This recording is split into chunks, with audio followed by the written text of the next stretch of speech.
नमस्ते, प्रणाम। हम आप सबके बीच में एक भोजपुरी सॉन्ग गाने जा रहा हूँ। ये बहुत पुराना गाना है। हम लजाई काहे, हम लजाई काहे, खावे अपना भतरा के कमाई।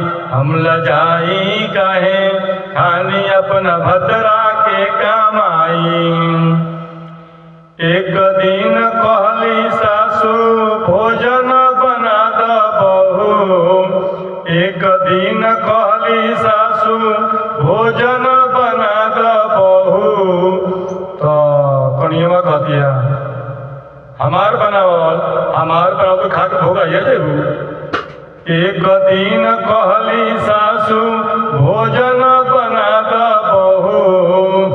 हम डेराइब काहे, खानी अपना भतरा के कमाई। हम लजाइब काहे, खानी अपना भतरा के कमाई।